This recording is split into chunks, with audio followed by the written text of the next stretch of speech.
Bonjour à tous, 11h05, comme prévu, je vais débuter. Nos tests sont faits, le son semble bon, la caméra semble bonne, tout le monde semble voir la présentation également. Donc, bienvenue à ce premier webinaire, Sage Ressources humaines, ayant pour titre la terminaison d'emploi. Je suis Maxime Dubois, collaborateur avec Sage et directeur des ressources humaines chez Sage RH.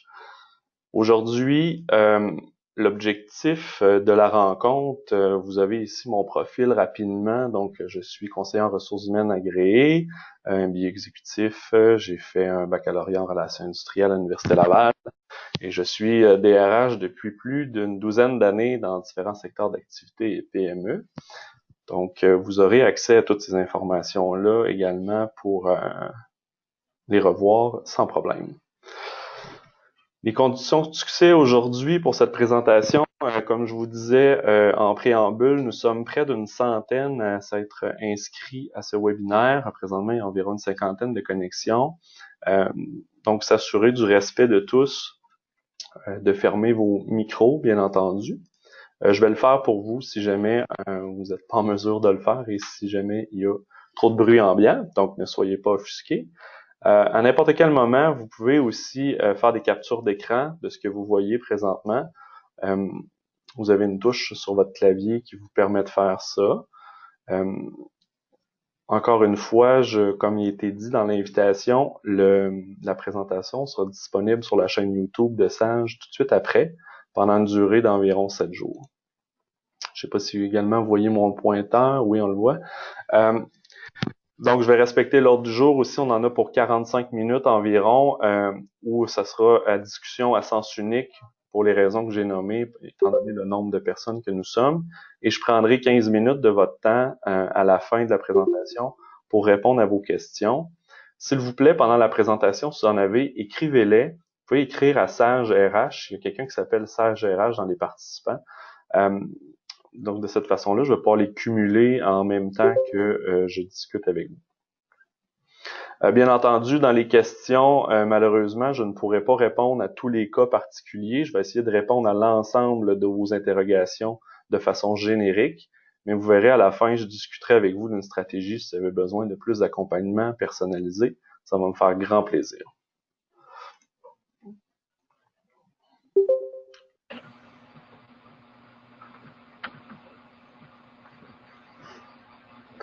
Alors, l'objectif du cours aujourd'hui, ou de l'atelier plutôt, c'est... mon intention, c'est qu'au terme de la formation, vous soyez en mesure de considérer la terminaison d'emploi comme étant plus confortable pour vous. Vous aurez une compréhension meilleure là, des risques juridiques, puis une meilleure confiance d'intervention auprès de votre assureur, auprès des courtiers, auprès de votre employé plus spécifiquement. Il y a 2 ateliers complémentaires qui vont être donnés à l'automne, qui sont en lien avec cette formation-là d'aujourd'hui. La première, c'est avertissement disciplinaire et concept de gradation des sanctions. C'est pas quelque chose qu'on va nécessairement voir aujourd'hui, mais on passera un autre 45 minutes sur le sujet. Donc, c'est plus pour des motifs disciplinaires ou de performance. Si ça vous intéresse, il y aura un webinaire à ce sujet-là. Et un autre webinaire aussi sur les employés difficiles versus les employés en difficulté, la gestion des employés difficiles, un autre webinaire de 45 minutes qui aura lieu à l'automne. Donc, si vous êtes un peu sur votre appétit dans ce webinaire qui est spécialement concentré sur la terminaison des emplois proprement dit, plus spécifiquement en invalidité longue durée, vous aurez toujours la possibilité d'aller de l'avant avec ces 2 webinaires. L'ordre du jour va distinguer quelle est l'invalidité courte durée, longue durée, quels sont les concepts à comprendre en cette matière, quel est le contexte juridique qui régit, si on peut dire, l'ensemble des terminaisons d'emploi, que ce soit en invalidité courte durée, en longue durée, ou pour les gens qui exercent un droit d'être en congé de maladie. Quelques stratégies de sortie, donc des outils que vous allez pouvoir utiliser afin de pouvoir mettre en place justement votre terminaison d'emploi. Et une autre stratégie que j'appelle le 30, 60, 90, que nous verrons un petit peu plus tard. Et à la suite de cet ordre du jour, comment puis-je vous aider? Donc, je vous définirai quelle sera la possibilité d'accompagnement avec vous suite à ce webinaire. Il y a des constats qui sont importants à faire d'entrée de jeu, puis c'est un peu des mythes aussi que j'aimerais déconstruire avec vous, parce que si j'ai fait ce webinaire-là aujourd'hui, c'est que j'ai beaucoup de demandes à ce sujet-là, puis j'ai beaucoup d'interrogations à ce sujet-là. D'entrée de jeu, ce qu'il faut comprendre, c'est qu'il n'y a pas de loi ou il n'y a pas d'article de loi qui spécifie qu'après un certain nombre de mois ou d'années, il y a une terminaison automatique des employés en invalidité. Donc, c'est vraiment à la responsabilité de l'employeur de mettre fin à l'emploi à tout moment, sauf si, bien entendu, votre employé décide d'abandonner son poste ou de démissionner. Donc, l'employeur est le seul responsable et il doit le faire en respectant les lois qui régissent le droit du travail du Québec, par exemple, les normes du travail ou le Code civil. Donc, c'est des choses qu'on va voir dans le contexte juridique un peu plus tard. Il faut comprendre aussi que votre assureur va peut-être vous dire à certains moments, oui, votre employé est invalide, il ne reviendra jamais au travail selon nous, ou il a une incapacité partielle ou permanente, ou dans les 5 prochaines années, vous ne pourrez jamais compter sur lui. Ce qui est important de comprendre, c'est que même si votre assureur vous dit qu'il faut mettre fin au lien d'emploi, c'est pas un automatisme ou une garantie que vous n'aurez pas de problème juridique ou autre. Donc, vous allez voir, dans quelques instants, je vais vous expliquer quelle est la bonne démarche à prendre. Et ce qu'il faut comprendre, c'est que si vous mettez fin à l'emploi de votre employé, malgré le fait que votre assureur ou d'autres professionnels vous ont dit que vous devriez terminer cet emploi-là, il risque que c'est vous qui allez avoir à gérer les risques juridiques et ou les problèmes que ça peut encourir. Ce qu'il faut comprendre également comme un autre constat important, c'est que le service continu, là, c'est dès la première journée d'un employé, là, dès qu'il commence à travailler, jusqu'à sa dernière journée, où vous mettez fin à son emploi, où vous générez un relevé de fin d'emploi, puis vous dites, cet employé-là ne travaille plus pour nous. Donc, un employé qui est en congé de maternité, par exemple, une employée qui est en congé de maternité, un employé qui est en maladie grave ou qui est en invalidité courte ou longue durée, ce qu'il faut comprendre, c'est que son service continue à courir. Donc, continue à cumuler de l'ancienneté. Donc, si vous conservez des employés sur votre payroll ou sur votre paye pendant plusieurs années, voire plusieurs dizaines d'années après une invalidité, faut comprendre que les années d'ancienneté ont augmenté pour cet employé-là. Le service continue à augmenter, du moins, au sens de la loi. Et plus on attend, plus on a un employé ancien avec du service continu, plus la plainte pécuniaire, donc l'argent ou la facilité de terminer l'emploi se complexifie. Donc, idéalement, vous allez voir aussi que dans les petits trucs, c'est que dès que vous êtes au courant de la situation, vous devriez mettre fin à l'emploi de la bonne façon. Ce qu'il faut comprendre également, c'est que l'employeur a le fardeau de la preuve. Donc, c'est à vous de démontrer que c'est devenu une contrainte excessive de garder cet employé. On va y revenir un peu plus tard, mais on peut pas juste dire on pense qu'il reviendra pas ou on pense que au final sa maladie est plus grave qu'on le pense ou qu'il le pense et pour ces raisons-là, on va mettre fin à son emploi. Donc, vous allez voir dans quelques instants qu'on va définir c'est quoi la bonne preuve à monter. Il y a 3 éléments en final. Il y a 3 questions auxquelles vous devez répondre de façon très favorable pour pouvoir aller de l'avant sans aucun problème. Ou du moins avec le moins de problèmes possible.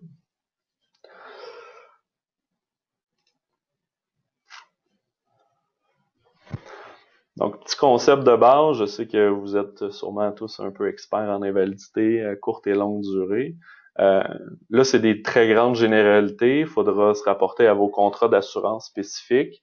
Il faut comprendre que l'invalidité courte durée, c'est habituellement la période entre le jour 1 de l'invalidité, que ce soit un congé, maladie, par exemple, jusqu'à la 16, 17, 18e semaine, par exemple. Ce qu'on appelle l'invalidité longue durée, c'est au-delà de ce seuil-là, de 16, 17, 18 semaines. est habituellement considéré dans les contrats d'assurance. Encore une fois, il faudra le valider avec le vote, mais jusqu'à l'âge de la retraite normale, jusqu'à l'âge de 65 ans. Si, par exemple, vous mettez fin à l'emploi d'un employé qui est en invalidité longue durée, ce qu'il faut comprendre, c'est que l'ensemble, ça c'est le troisième point là, que vous voyez ici, là. Le troisième point, c'est que toutes les autres couvertures d'assurance vont cesser à ce moment-là. C'est normal parce que l'employé ne fait plus partie de votre liste active d'employés. Par contre, il y a des mécanismes qui sont prévus par les assureurs que l'invalidité longue durée, donc les primes que l'employé reçoit là, pour son invalidité longue durée, perdurent dans le temps, même si le lien d'emploi est brisé. Par contre, encore une fois, là, je vous dis, ça c'est une très grande généralité, mais il pourrait y avoir des exceptions, des exonérations. Il faut valider avec votre courtier, votre assureur. Donc, avant de procéder, la première question à poser à votre assureur, c'est quels sont les préjudices de mon employé au final?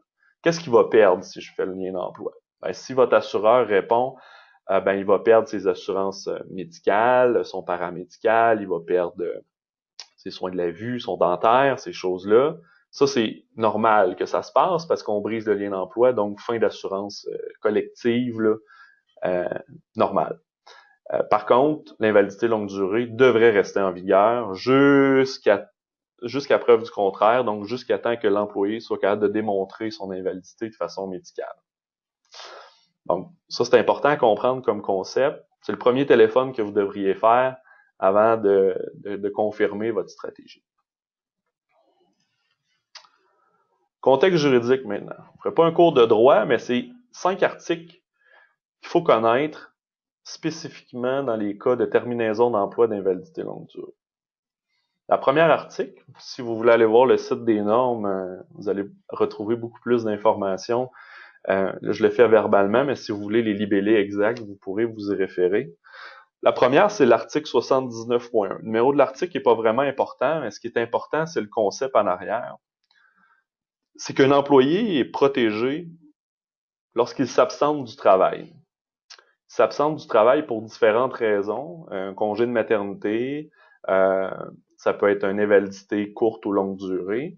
Ce qu'il faut comprendre, c'est que le droit d'avoir un congé de maladie, c'est un droit d'un employé. Et ça, c'est respecté dans la loi, puis c'est prévu à la loi. L'employé est protégé de s'absenter de son travail pendant une période de 26 semaines, donc 6 mois, par année de référence. Donc, une année de référence, c'est quoi? C'est qu'on prend des dates fixes, là, simples. C'est que si mon employé tombe en congé quelconque le 1er janvier de l'année, mon année de référence commence au 1er janvier.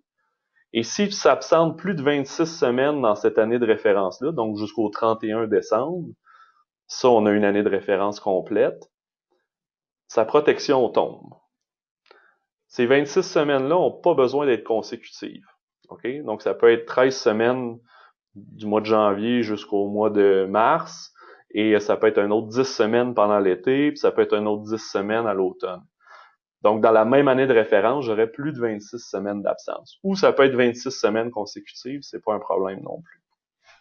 Au final, ce que ça veut dire, c'est que c'est pas un automatisme encore qu'après 26 semaines, l'employé, on peut mettre fin à son emploi. C'est plutôt que ça lui enlève une protection ou ça lui empêchera de déposer une plainte contre vous, qui est l'article 122, la pratique interdite, que j'y reviendrai dans quelques instants. Donc, pour faire le tour de la question là, sur l'article 79, quelqu'un qui est en congé d'invalidité longue durée, souvent va l'être. Premièrement, elle va avoir écoulé son invalidité courte durée de 16-17 semaines. Donc, il reste une dizaine de semaines avant de perdre sa protection. Donc, si il est accepté en invalidité longue durée, ce qui n'est pas un automatisme, là, vous le savez, là, il y a une déclaration de l'employeur, du médecin traitant, puis de l'employé qui doit être complétée. Si tout ça c'est accepté, ben l'absence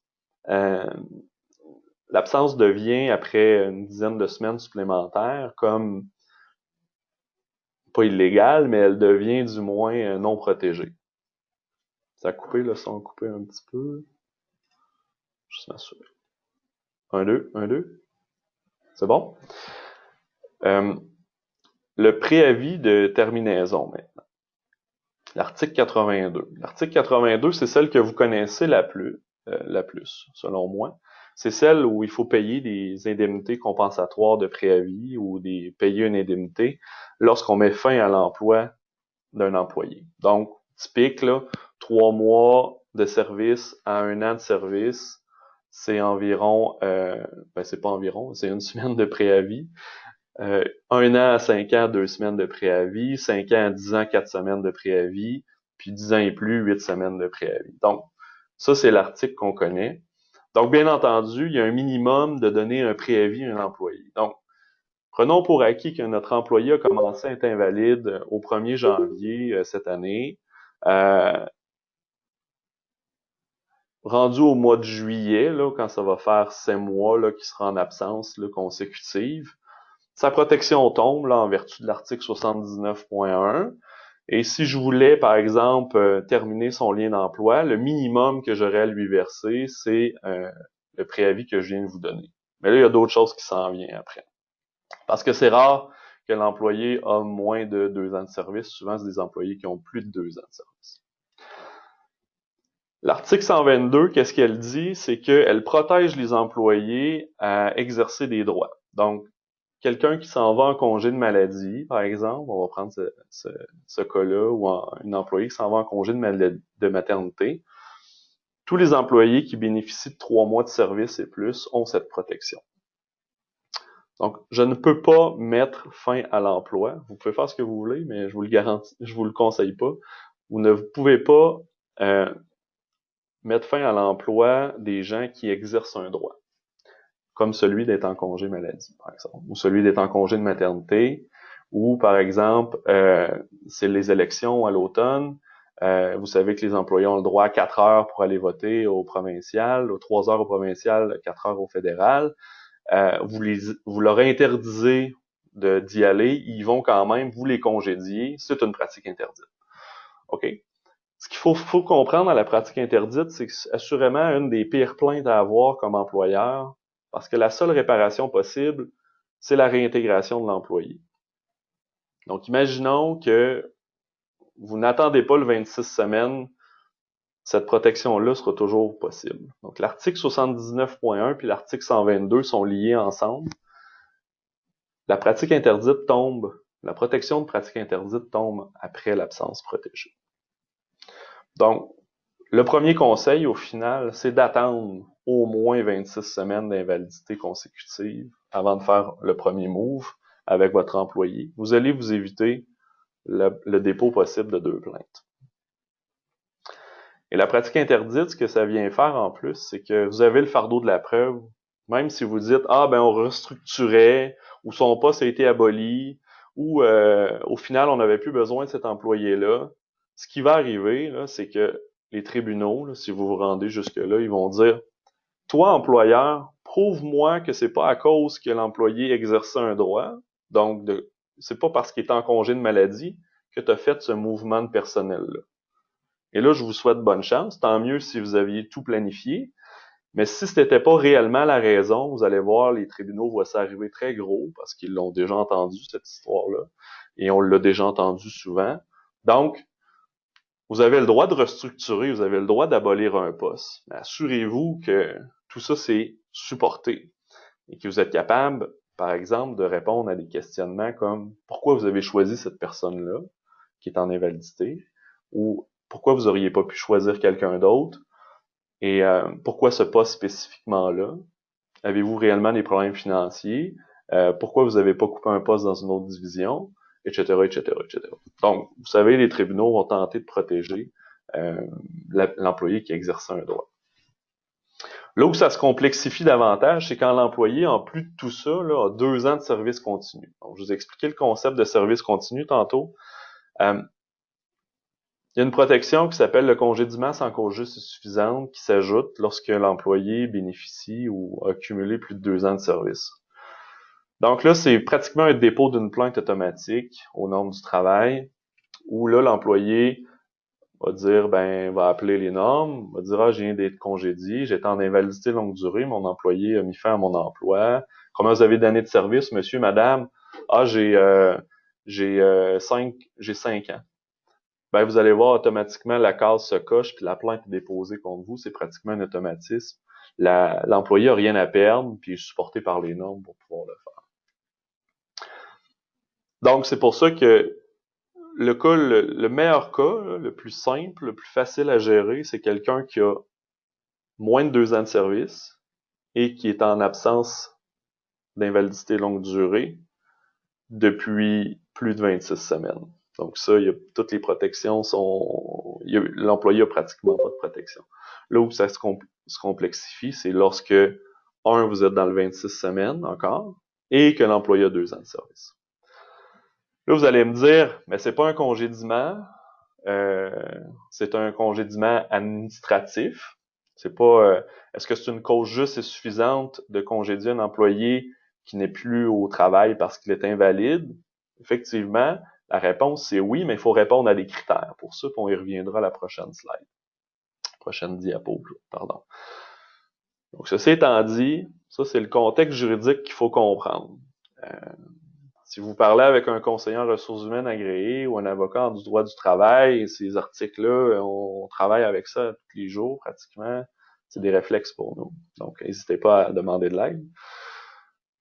Et l'autre, c'est que non seulement après 2 ans de service, il peut avoir un dépôt de plainte, mais l'employé pourrait dire, moi, ça fait 20 ans que je travaille pour cet employeur-là. Je viens de tomber invalide pour une raison X, Y, Z.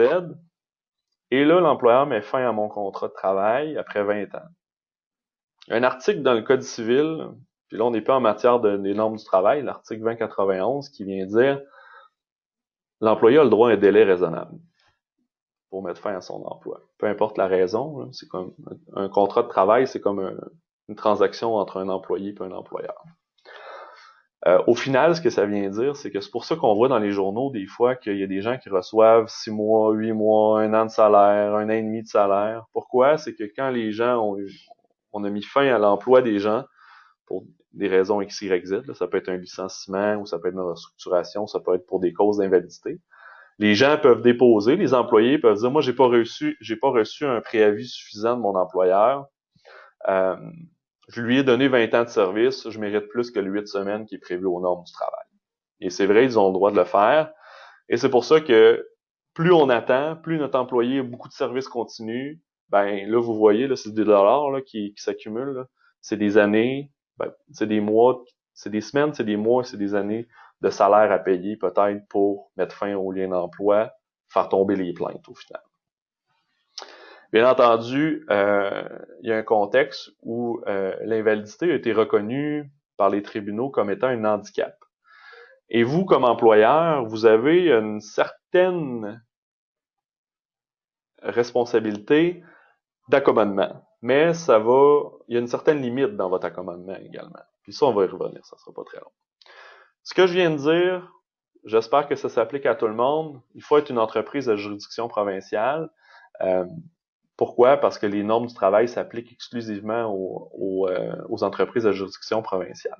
Si vous êtes de juridiction fédérale, comme une banque, Via Rail, Télécom, transport maritime, là, c'est le droit canadien qui s'applique. Ce que je viens de dire est pas faux, mais pas vrai à 100%. Il y a des petites choses qui sont différentes. Si jamais c'est le cas, n'hésitez pas, ça va me faire plaisir d'y répondre. Et bien entendu, s'il y a la présence d'un syndicat, ben n'oubliez pas de l'impliquer dans ce processus. Parce que la terminaison d'un employé, vous savez, tout ce que je viens de vous dire là, toute l'équipe syndicale, votre représentant et l'équipe en arrière de lui connaissent très bien ce que je viens de vous dire là et vous faciliteront pas la vie. Congédiement, c'est quoi? C'est que souvent, c'est pour des fautes comportementales ou un congédiement, ça peut être pour du rendement. Donc ça, c'est le congédiement qu'on verrait dans un autre atelier, par exemple, sur la gradation des sanctions, puis il faut mettre en place des processus d'accompagnement de l'employé, il faut l'aviser, etc. Le licenciement, c'est quoi? C'est en lien directement avec une restructuration. Donc, il y a des motifs de licencier, il y a des motifs économiques, il y a des motifs technologiques, puis il y a des motifs de structure. Donc, il y a une distinction entre congédier puis licencier. Puis une mise à pied, c'est quoi? C'est un licenciement temporaire, tout simplement, habituellement d'une période de 6 mois. Nous, ce qu'on parle aujourd'hui, c'est le congédiement administratif. Congédiement administratif, c'est que on sait que c'est pas de la faute de l'employé, hein. C'est pas de sa faute s'il était en invalidité longue durée, là. Il a assurément attrapé une maladie grave ou il y a eu un accident ou etc. Donc c'est pas comme quelqu'un qui m'a volé ou qui m'a fraudé euh, ou qui est en retard à chaque jour ou qui est incompétent. Fait que c'est pour ça qu'il y a une distinction entre un congédiement standard et un congédiement administratif. Les tribunaux sont plus cléments à accepter les congédiements administratifs s'ils sont bien faits. Les 3 questions qu'il faut répondre, c'est ceux-là. Je pense que c'est la slide la plus importante. 1, il faut que votre employé, il faut que vous soyez capable de démontrer que votre employé a un taux d'absentéisme chronique. Donc, c'est sûr que s'il est absent pendant 2 ans, ben son taux d'absentéisme est pas mal de 100% annuellement. Et ça, c'est bien au-delà de la moyenne raisonnable de votre équipe qui a peut-être un taux d'absentéisme de 1, 2, 3%. Suivez? Donc, c'est sûr que quelqu'un qui n'est pas là pendant plusieurs semaines, plusieurs mois, vous êtes capable de démontrer avec un rapport d'absence ou tout simplement qu'il ne s'est jamais pointé dans la dernière année ou les 2 dernières années, que son taux d'absentéisme est chronique. Donc ça fait du sens. C'est relativement facile à expliquer. C'est facile à démontrer aussi. Ensuite, il faut que vous soyez capable de démontrer que il y a un préjudice important qui est apporté à votre entreprise de garder cet employé-là. Donc, ici, je vous ai donné des exemples. Ben, premièrement, vous êtes obligé de conserver son régime actuel d'assurance collective en place pour lui ou elle. Vous êtes incapable de prendre des mesures de remplacement parce que vous savez pas si l'employé va revenir. Vous savez, tu sais, il vous donne des billets médicaux, mais à tous les mois, puis vous savez pas s'il va revenir. Puis vous, pendant ce temps-là, ben, vous avez embauché de façon intérimaire ou temporaire. Puis vous avez besoin de remplacer, mais là, vous êtes prêt à donner un contrat à une autre personne parce que vous savez pas si l'autre va revenir. Vous savez que s'il revient, il faut vous le réintégrer dans son travail, idéalement. Donc, tout ça, là, c'est déstabilisant pour une organisation. Vous n'êtes pas là pour attendre quelqu'un pendant 5 ans. Vous devez faire virer votre business, là, au final. Donc, c'est dur d'embaucher des gens qui sont temporaires, intérimaires, puis qu'on ne sait pas s'ils vont conserver. Donc, si vous êtes capable de démontrer que ça donne que vous subissez un préjudice important dans votre structure, dans votre fonctionnement, vous dites, ben nous, on est obligé d'aller de l'avant, il faut embaucher quelqu'un d'autre, puis au final, on est bien désolé de la situation de notre employé en invalidité, mais on est une équipe de 12, puis une personne sur 12 qui nous manque, ça fonctionne pas. Donc ça, c'est un point important aussi. Puis ça aussi, ben là, avec les exemples que je vous ai donnés, je pense que vous êtes en mesure de pouvoir mettre de l'avant une stratégie ou être capable de démontrer ce préjudice-là. Et l'autre point, le troisième, c'est l'incapacité du salarié de fournir une prestation de travail dans un avenir rapproché. Donc, vous savez, la loi, c'est jamais clair. C'est toujours délai raisonnable, un avenir rapproché, une incapacité temporaire ou peu importe. Donc, qu'est-ce que ça veut dire? C'est que si votre employé a un diagnostic, puis que vous savez qu'il sera pas là de retour dans les prochains mois, dans les prochaines années, ça c'est un cas spécifique. Il sera pas de retour dans un avenir rapproché. Si vous avez un billet médical qui dit que votre employé va peut-être revenir dans 3 semaines, ça c'est pas un avenir rapproché. Mais quelqu'un qui n'est pas là pendant plusieurs semaines ou plusieurs mois et que c'est prévu, ben là, c'est plus simple. Il faut comprendre aussi qu'il y a différentes raisons d'être en invalidité. Donc, si quelqu'un s'est brisé les 2 jambes, il va être de retour au travail. Mais si quelqu'un a la sclérose en plaques, un diagnostic de maladie dégénérative, sa situation sera sûrement pas mieux avec le temps. On leur souhaite, mais il faut être réaliste. Et là, on sait que dans un avenir rapproché, ces gens-là ne seront vraisemblablement pas de retour au travail. Et c'est là qu'on est capable de répondre à cette question. Donc, mon employé n'est pas là depuis 2 ans, 100% de taux d'absentéisme. Ce que ça me cause comme préjudice, c'est que je suis pas capable de remplacer son poste de façon permanente. et ça m'entraîne des coûts importants en rotation, en taux de roulement, en formation ou en justement, j'arrête pas de perdre mon monde à cause de l'intérimaire ou du poste temporaire.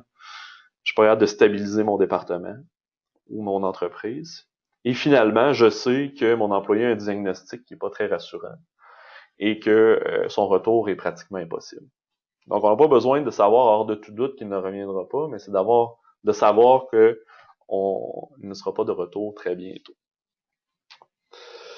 C'est ça que ça veut dire, un avenir rapproché.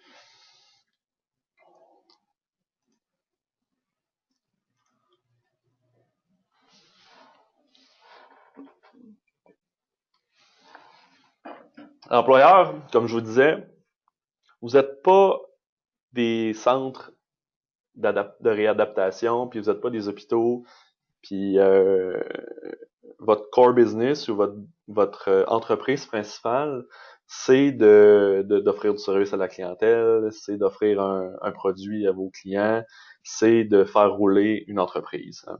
C'est oui, vous avez une certaine responsabilité d'accommodement, mais à un moment donné, il ne faut pas que cette contrainte-là soit excessive. Fait que de conserver quelqu'un sur votre liste active pendant des mois et des années, c'est pas votre mission d'entreprise, comprenez? Euh, oui, ça a été reconnu comme un handicap par les tribunaux là, d'être en invalidité, puis il faut faire attention avec la Charte des droits de la personne, on n'a pas de discriminer parce qu'un employé est handicapé. Ça a été reconnu par la Cour suprême, fait qu'on essaie de pas trop jouer dans ces tales-là de tribunaux. Mais quand ça devient une contrainte excessive, là, comme on l'a dit là, dans les trois exemples ici, là, juste à la diapo précédente, ben au final, vous avez le droit d'aller de l'avant. Là. Vous avez aucune obligation de conserver ces employés-là. Il faut juste le faire de la bonne façon, puis de la façon la plus humaine possible. Faut aussi comprendre que là, je sais pas, j'espère ne pas avoir de l'air trop froid là, dans mon approche avec la terminaison d'employés, mais il faut comprendre que je vous parle d'une façon RH purement, mais autour de ça, il y a un humain qui vit une réalité qui est pas très plaisante là, d'être en invalidité. Puis non seulement il vit une invalidité de longue durée, puis peut-être une maladie grave, mais en plus de lui annoncer qu'il perdra son emploi, puis certains privilèges, c'est peut-être pas une bonne nouvelle non plus. C'est pour ça que ce processus-là, il faut le faire de façon quand même réfléchie puis humaine. Puis au final, ben souvent ça se fait avec les deux parties qui sont bien au courant de la situation, puis au final, d'essayer de trouver un terrain à l'entente, à l'amiable, là, c'est très rare qu'on voit des plaintes qui sont déposées, comme je vous ai expliqué précédemment. Mais faut juste comprendre qu'il y a un contexte juridique autour, là, puis qu'il y a des risques quand même. Mais au final, si vous le faites de façon en accompagnant l'employé, plus souvent qu'autrement, du moins de par mon expérience, ça se passe relativement bien.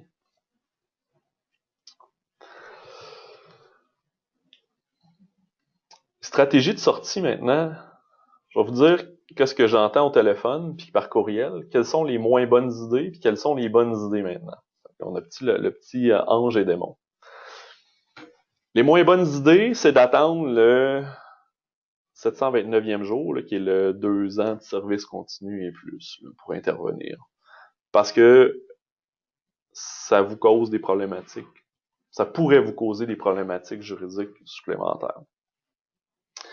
À même titre que de ne pas être capable d'attendre le 26 semaines là, de protection, c'est pas une super de bonne idée parce que c'est pratiquement une plainte pour pratique interdite automatique. Donc, des fois, il faut intervenir dans le bon moment, mais des fois aussi, il faut attendre juste certains délais, puis des fois, on ne doit pas attendre des délais non plus supplémentaires. J'ai eu des appels, moi, puis je fais aucun jugement, mais des gens qui sont en invalidité dans des listes actives d'employés depuis 10 ans, 7 ans, 8 ans, vous savez que cet employé-là reviendra jamais. Euh, Au final, quand on leur annonce, des fois, il y a des gens qui se souvenaient même plus qu'ils travaillaient pour eux ou qui avaient encore un lien d'emploi. Fait qu'imaginez, là, vous, pendant ce temps-là, ça se pourrait que vous ayez payé des assurances collectives, vous ayez payé des déductions ou d'autres protections pendant tout ce temps-là, alors que, au final, vous auriez pu terminer ça bien avant. Puis que l'employé n'aurait pas subi de préjudice pour autant. Le fameux congédiement déguisé, la fameuse restructuration, comme par hasard, le poste structuré ou le poste qui est aboli, c'est le poste où que la personne est invalide en ce moment. Bon, encore là, c'est une stratégie. Je ne dis pas qu'elle ne fonctionne pas. C'est pas la meilleure, par contre. Donc, on se pose certaines questions. Comme je vous ai dit précédemment, est-ce que je suis vraiment à l'aise de prendre cette position-là? Est-ce que je suis en train de vraiment d'abolir une position ou je suis en train d'abolir la personne qui est dans la position? Donc, ça aussi, si les délais sont dépassés, le 2 ans de service, etc., ça pourrait vous causer certains problèmes. Parce que si vous êtes pas capable de démontrer que c'est une réelle restructuration, mais que vous êtes en train de congédier de façon administrative ou peu importe votre employé, vous allez voir les employés, les tribunaux, comme je vous ai dit, ils le voient arriver assez vite. Ça. Ils ont déjà entendu l'histoire, et je vous dirais que vos chances de succès sont minces. La règle du 1, 2, 3, 4, globalement, il y a des employeurs qui m'appellent puis qui me demandent c'est quoi les risques juridiques, je leur explique tout ce que je viens de vous dire globalement. Comment ça peut me coûter si, par exemple, j'ai un employé qui dépose l'ensemble des plaintes, etc. La règle du 1, 2, 3, 4, c'est un peu ça. Je vous donnais l'exemple tantôt des gens qui reçoivent plusieurs mois de salaire suite à une terminaison, plusieurs années. Donc, 1 semaine par année de service pour les employés de terrain de base, 2 semaines par année de service, par exemple pour les employés techniciens coordonnateurs, on est dans les non-cadres. Puis quand on tombe dans les cadres gestionnaires, à peu près 3 semaines par année de service, et finalement les gestionnaires exécutifs, 4 semaines par année de service. Donc, pour ça je vous donnais un exemple tantôt, quelqu'un qui a 10 ans de service, qui est votre directeur adjoint général, ben vous pourriez vous attendre à payer un 30 semaines, plus les préavis prévus aux normes du travail, etc. Si vous perdez en cours, par exemple, puis vous n'avez pas un dossier solide. Au final, si vous mettez fin à l'emploi de ces personnes-là, il faut lui donner le préavis, non seulement qui est prévu aux normes, mais il pourrait y avoir une plainte qui est déposée pécuniaire aussi pour dire, ben vous êtes en train de mettre fin à mon emploi, je vous ai donné 10 ans de service, je comprends que j'étais en invalidité, mais moi j'ai espoir de revenir ou peu importe. Donc, maintenant, les bonnes idées, ben, c'est agir rapidement. Gardez contact avec votre employé. Vous avez le droit de parler à vos employés quand ils sont en invalidité. C'est important de comprendre ça. Il y a des employeurs qui me posent la question, j'ai-tu le droit? Peux-tu lui envoyer des courriels? J'ai-tu le droit de communiquer avec lui? Mais absolument. Faites-le dans le respect, faites-le pas dans l'harcèlement. Vous n'avez pas le droit de lui demander nécessairement quel est son diagnostic, mais vous allez voir qu'au final, en discutant avec lui, lui ou elle, il va vous dire pas mal de détails, puis ça va bien vous. C'est sûr que si vous coupez les ponts, puis il n'y a plus aucun canal de discussion pendant 6, 7, 8 mois, puis que la première nouvelle que votre employé a, c'est ouais, ben on a mis fin à ton emploi au final pour X, Y, Z raison. On y envoie la lettre très froide avec les trois éléments qu'on respecte. Ben l'histoire se terminera pas aussi bien, je pense, que si on collabore avec l'employé pendant son invalidité, puis on lui fait comprendre ce qu'on vit au quotidien comme employeur, puis qu'on essaie de comprendre aussi ce qu'il fait au final pendant toute la journée. Tout documenter, essayer de documenter, bien entendu, tous les documents médicaux. Si c'est pas écrit, c'est que c'est pas arrivé. Donc, essayez de noter les discussions que vous avez eues, quel a été le contenu des discussions finales avec ces gens-là.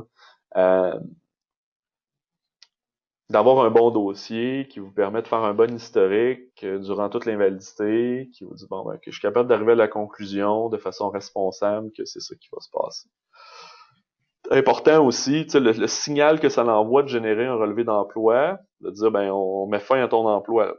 Il y a vraiment il y a le code terminaison d'emploi pour maladie ou il y a le code pour congédiement administratif. Ça fait foi que le lien d'emploi est brisé. Si vous laissez aller la personne, elle peut dormir dans vos systèmes longtemps. Tant que vous n'avez pas généré ce relevé d'emploi-là, c'est comme ce qui vient officialiser cette terminaison-là. Puis avec la lettre aussi, ça vous prend des documents pour démontrer que vous avez mis fin à l'emploi de l'employé. Et encore une fois, ben, tenter la terminaison à l'amiable, c'est effectivement une bonne stratégie, là, selon moi, de collaborer avec l'employé durant le processus. La stratégie du 30-60-90, elle sera dans la présentation de la gradation des sanctions et terminaison d'emploi au final. Donc, je suis dans les temps, il est moins quart, comme prévu. C'est le premier, on va s'ajuster. Je pense que merci de m'envoyer vos commentaires pour la suite. Le prochain webinaire, c'est Cannabis au travail. Vous savez, hier, on a eu la nouvelle du gouvernement du Canada que la marijuana allait être légalisée de façon officielle le 17 octobre prochain. Ça veut dire quoi? Ça veut dire que il y a des gens qui pourront arriver au travail avec beaucoup de plaisir, peut-être. Donc, au final, d'encadrer, de mettre une politique claire dans votre guide de l'employé, etc. Quels sont mes droits comme employeur? Quelles sont les responsabilités de l'employé? Qu'est-ce que je peux tolérer? Qu'est-ce que je tolère pas? C'est très ambigu, là. La loi elle va passer, mais pas encore. Là, il reste toute la cascade provinciale, municipale, ensuite à aller de l'avant là, avec tout ça. Fait que je vais essayer de vous éclairer avec ça. Bon, si vous voulez de l'accompagnement personnalisé, par exemple, en lien avec le sujet d'aujourd'hui, étant donné que on est plus d'une cinquantaine, on est une cinquantaine à l'appel, c'est sûr que si vous m'appelez tous après à 11h02, à midi, c'est-à-dire midi 2, ben vous allez tomber sur mon répondeur. Donc, prendre un rendez-vous avec moi par courriel à rh@commercial-décision.com. Maxime, appelle-moi la semaine prochaine ou au final, on va prendre un rendez-vous téléphonique. J'ai un cas à discuter avec toi, ça va me faire plaisir. Fait que je peux vous accompagner de cette façon-là, de façon très générale ou très spécifique. Et je peux faire une analyse de la situation avec vous, de la stratégie à prendre, des risques juridiques que vous avez dans votre cas. Je peux rédiger une lettre de terminaison pour vous. Je peux rédiger une quittance totale. Je peux rédiger la stratégie avec vous. Donc, au final, si vous avez besoin d'accompagnement, appelez-nous à la ligne ou envoyez-nous un petit courriel, ça va nous faire plaisir.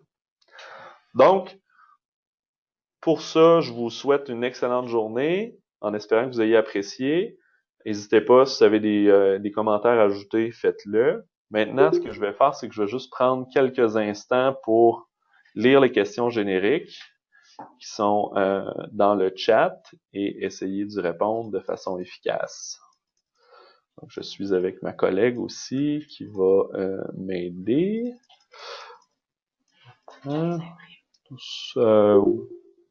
Idéalement, oui, s'il vous plaît. Donc, mon employé est avec nous depuis 10 ans. Elle est invalide depuis 1 an. Maintenant, pour un accident de la route, il vient de tomber sur nos assurances invalidité longue durée. Si je l'appelle, je lui offre de revenir en retour progressif. Est-ce possible? Absolument. C'est possible. Donc, aujourd'hui, on a parlé de terminaison d'emploi, mais on a parlé aussi de la possibilité de pouvoir mettre de l'avant un retour au travail.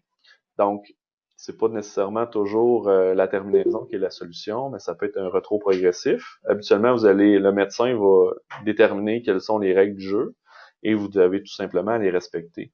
Que ça soit de façon temporaire ou ça peut être une invalidité partielle ou permanente, ça c'est à vous de voir. Est-ce que c'est une contrainte excessive de rapatrier l'employé chez nous dans un retour progressif? Et s'il y a une incapacité partielle, est-ce que c'est possible aussi de le réintégrer sans que ce soit trop une contrainte excessive pour moi? Là, ce qui est intéressant aussi dans votre cas, c'est que là, on a un accident de la route, donc la SAAC doit être impliquée dans le processus. À voir aussi quelles sont les considérations de retour au travail, SAC et votre assureur. Là. Moi, c'est les conseils que je vous donnerais pour ça. Quel est le délai à respecter pour le retour au travail? Exemple, papier du médecin qui signe le retour. J'ai un délai pour le réintégrer au travail. Bon, bonne question. Effectivement, vous recevez un billet médical qui dit votre employé est absent du 1er janvier au 1er février. Ça ne veut pas dire que le 1er février à 8 heures, votre employé doit être au travail. Ça, ce que ça veut dire, c'est que, bon, vous avez une business à gérer, vous avez des remaniements d'horaires à faire, surtout si votre employé vous remet un billet médical puis il vous dit au final, je peux revenir au travail mardi prochain. Peut-être que vous, là, vous n'étiez pas prêt à ça comme employeur. Ce que la loi dit ou ce que la jurisprudence dit, c'est que vous devez réintégrer votre employé dans un délai raisonnable. Donc, c'est jamais clair dans la loi ce qui est écrit. Mais délai raisonnable, ça serait quoi? Je pense que c'est quelques jours pour pouvoir réintégrer l'employé de façon efficace. Si vous avez des remaniements à faire, vous avez peut-être des bureaux à déménager, vous avez peut-être des gens à leur dire, écoute, la personne revient, voici où on va te placer, ou peu importe. Fait que vous avez des choses à faire. Mais c'est pas parce que le médecin dit que la personne est apte à travailler le 1er février que le 1er février, 8 heures, votre employé doit être sur place nécessairement. Faut pas juste pas étirer la sauce, mais au final, ça se fait. J'espère répondre aux questions. L'employeur est-il en droit de demander une expertise médicale et si oui, quel est l'article de loi? Donc, l'employeur a le droit de demander une expertise médicale complémentaire. C'est à ses frais. Et ce qu'il faut comprendre, c'est qu'on ne peut pas obliger quelqu'un à se présenter chez un médecin. Si on a un contexte autour où on lui dit, écoute, on aurait besoin d'une contre-expertise, ça va être utile pour nous et pour toi.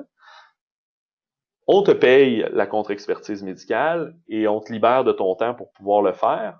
Habituellement, si vous avez cette stratégie-là, ça fonctionne bien. L'employé va dire, écoute, j'ai une contre-expertise gratuite par mon employeur, ça fait du sens que j'y aille. Encore là, il pourrait dire non, moi je refuse. Ça, là, il faudrait m'appeler pour voir qu'est-ce qu'on fait. Mais au final, la contre-expertise, sachez que votre assureur, habituellement, en invalidité longue durée, va réviser le dossier au moins tous les 2 ans. Puis sachez que c'est pas un guichet garanti là, d'avoir de l'invalidité longue durée. Donc, sachez que quand il y a un médecin traitant de votre employé vous remet un billet médical à l'employé avec un diagnostic, sachez que votre assureur fait son travail de son côté. Il y a de la contre-expertise médicale aussi. Donc, moi, mon premier réflexe, ce serait de dire, hey, assureur, est-ce que tu as tout fait? Souvent, juste de leur poser la question, ils ne seront pas offusqués. Vous pouvez leur dire pourquoi vous avez des doutes, puis vous seriez intéressé à avoir votre expertise. Si votre assureur dit, nous, là, à la lumière des informations qu'on a du médecin traitant, puis notre équipe interne médicale, on est d'accord avec l'invalidité longue durée, je vous dis que le rendu là, nous, on n'est pas médecin. Puis là, de contre-expertiser d'autres contre-expertises médicales, là, ça devient lourd comme processus. Il n'y a pas d'article de loi en tant que tel qui vous dit que vous avez le droit. Mais on est un peu dans le même phénomène que les processus d'évaluation médicale pré-emploi ou de suivi annuel. Donc, au final, c'est votre droit comme employeur, si c'est justifié, de pouvoir aller de l'avant avec ça. On a le droit de demander une expertise médicale. C'est ça. Fait que, oui, c'est votre droit, mais de façon encadrée. Donc là, je comprends, c'est que c'est le même cas de tantôt. La SAC ne s'occupe plus d'elle. Est-ce que je peux contacter son médecin directement ou c'est de l'ingérence? Non, vous avez le droit de communiquer avec le médecin. Le médecin a un code de déontologie, un secret professionnel. Bien entendu, il va vous donner les informations que il voudra bien vous donner. Souvent, ce sera pas ben grand chose d'autre que ce qu'il y a sur le billet. Ça, c'est s'il vous rappelle aussi. Mais je pense que vous allez avoir plus de détails via votre employé ou tout simplement de demander un rapport d'expertise plus poussé, là, donc un genre de rapport médical, de bilan médical que vous pourriez demander à votre employé de faire compléter par le médecin traitant. Ça peut être un document maison avec des différentes contraintes, mais c'est toujours dans le cas d'accommodement. C'est toujours dans une optique d'accommodement de l'employé. Par exemple, vous pourriez poser des questions spécifiques au médecin. Est-ce que l'employé peut se pencher? Est-ce que l'employé peut travailler au froid? Est-ce que l'employé peut travailler au chaud? Est-ce que l'employé peut vivre du stress? Est-ce que l'employé peut conduire? Si vous arrivez avec des listes de questions comme ça, c'est pas de l'ingérence. Vous avez juste, c'est parce que vous voulez juste mieux accompagner votre employé. Encore là, ce qui risque d'arriver, c'est que les médecins vont vont demander des frais supplémentaires pour ce document-là, pour le compléter. Puis là, à voir si vous voulez accompagner votre employé, dire, ben, gars, le médecin charge 75 $ pour remplir ce rapport-là, on va te le payer. Et nous, on aimerait ça l'avoir. Donc, d'appeler le médecin traitant, vous allez soit avoir une très bonne collaboration, ou il va vous référer au billet médical, ou chaque médecin est différent là, au final. Mais vous avez le droit, effectivement. Dans le respect de son secret professionnel. Non, secret professionnel.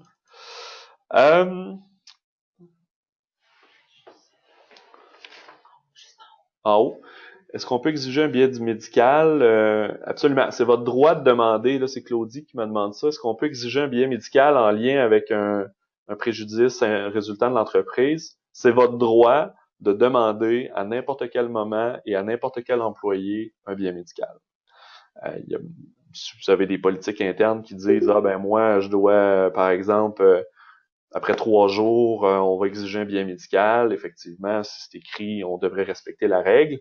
Mais il n'y a rien qui vous empêche, dans des cas spécifiques où des gens sont absents de façon répétée ou qu'il y a un pattern d'invalidité, de justifier médicalement les absences.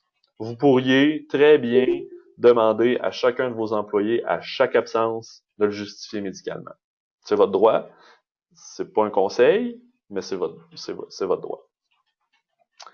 Les autres ont été répondus. J'ai une question aussi. Bon, à propos plus technique, là, donc la présentation, puis là, je suis en train d'enregistrer la présentation également.